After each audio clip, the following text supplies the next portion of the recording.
Let's talk about Lorelei. You see Lorelei on a bunch of the top-end teams. She's definitely one of the meta characters right now. Really fun character to use. So we're going to talk about some of the traits and abilities for when you unlock her and get her fully ascended. First of all, she's fast, so she's going to be in that fast group, the first group that's going to be able to go through attack and use abilities. That helps out, but also means she's going to be a little bit more fragile. Let's go through these traits. First one's fast, we talked about that. Base attack reduced, skill increased. Flying, so she takes she takes less damage from melee attacks. Magical, we got magical 3 after you're fully ascended, so less damage from non-physical attacks as well. Belief in fairies, this hero gets 10% health, defense, and skill for each magical hero in the room. So you can again try to buff her up a little bit if you've got other magical heroes that are on your team, or you're going against other magical heroes that are on the opposing team, just to get that health and defense a little higher. I often talk about the traits or skills that kind of make these certain characters shine or especially important, and this is one of them. This is one of them I would say for Lorelei. The Sunlit Flight, flying allies heal at the end of each round. So this can be pretty important, pretty big deal. I don't know the exact percentage, but it seems like it's somewhere around 10%. You'll see this stack up with the runes that heal at the end of a turn. You get a 10%, a 15%. Did some testing, those do also stack together, or you'll see their numbers individually, but you'll have the impact from each of those runes that's providing healing at the end of the turn, and this as well. So if you have a flying team, then everyone's going to be healing, from multiple sources, and that can really boost up your healing and survivability.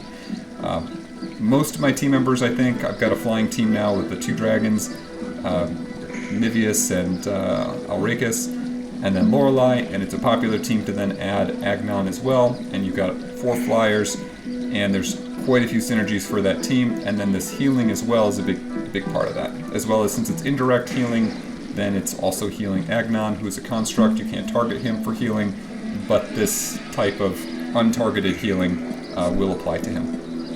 So, anyway, you can get really a lot of healing collectively between the runes that are maybe you're going to have 10% or 15% healing. Maybe you've got 2 of them, you're up to 20 or 25% healing at the end of the turn, and then you're also healing from this at the end of each turn. You're recovering 20 to 40% of your health at the end of each turn. And so that can really be very helpful. And this is that team I was just describing, that I'm most excited about using for the Tower of Ponage. I'm having very good results right now.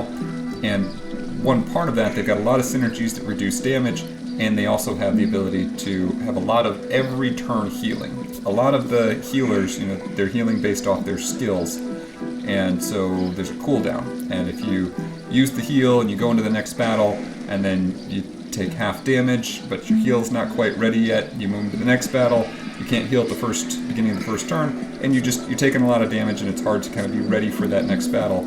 But with that team, because of all of this healing, pretty much every turn they're going to be coming back to full health. If they're not wiped out, they're going to have this massive chunk of healing each turn as they move forward. All right, we'll go on to the next one. I don't want to speak or overstate it too much, but it is really helpful, especially for the synergy of that flying team. Okay, you can't catch me. Flying allies can't have buffs removed or debuffs added by non-flying enemies. Again, really helpful. It's not like there's an overwhelming number of flying enemies, so not being able to have buffs removed or debuffs added, that applies to an enormous number of the enemies you're going to be fighting. And so again, really helpful in PvP or in the tower generally or other areas. She can just keep you clear of a lot of debuffs and from the ability to have buffs added. So just really big synergies for that flying team. You'll see her primarily with flying teams. Fairy Dust, Arcane Hero attacks have a chance to buff other allies' attack, so again, just another benefit. Not into that flying team synergy as much, but other arcane type heroes. And then again, you've got the Seeker here.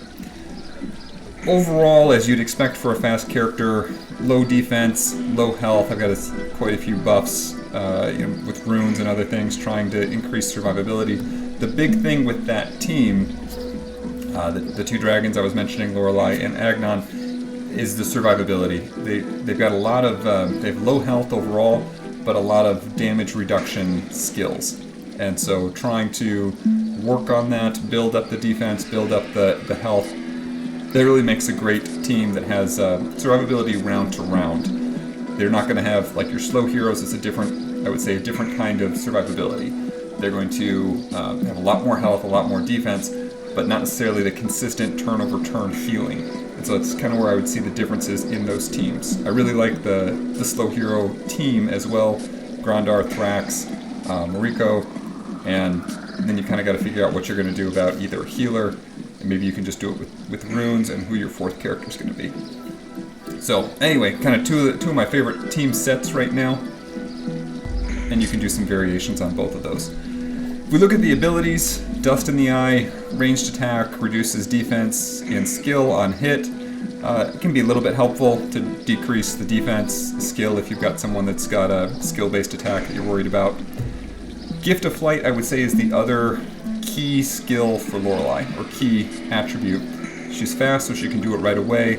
It's going to do a relatively small amount of damage. The value's not coming in the damage. You've got some healing, pretty decent healing across your allies, but I think the important thing here is it knocks enemies off balance, and when they're knocked off balance, they do less damage. So it's a defensive skill that you can use. Can't be dodged. So you're gonna, even if they've got evasion, they've got other stuff going on, you can use this skill. Beginning of the battle, everyone's gonna do less damage, makes your team more survivable. That's kind of the key with this, is if you can keep your team alive, you can keep doing damage. It's much better to have 4 members left versus their 2. If you can keep that going, it just takes a round or 2 to catch up and do the rest. So this, again, I would say is one of her key things, key attributes that make her stand out as a character. Magic Prism is helpful. You redirect a lot of damage and debuffs potentially. Helpful, but I don't think quite as key. It's not necessarily going to turn the tide as much. Gift of Flight can help it can help you make it through that first round to take less damage. And then you've got a kind of a classic heal. You've got a heal over time that's applied to all of your allies. That can do a lot of benefit, or can really help out, but you've got to wait several turns to use it. So it's not going to be the thing that really makes a huge difference initially in a battle for like those PvP battles that are generally won or lost in the first two turns. And then no epic for Lorelei, but she does have so much value that you see her popping up over and over again in a lot of teams. And that's it. I think that's all I want to say about her. Again, just my goal is to increase her survivability, get her through. Since she's your fast character, she's going to be likely the least survivable. But I've seen some really tough Lorelei characters where they've been built in a way where you just basically can't take them out. And they've got enough healing coming in, and they've got high defense, and it can be very hard to take them out. So it's harder, at least for me. I'm getting way more attack runes and much less defense runes, but that's what I'm going for, is trying to find those defense runes to make the most survivable team to use in the tower and other PvP instances as well, like raids.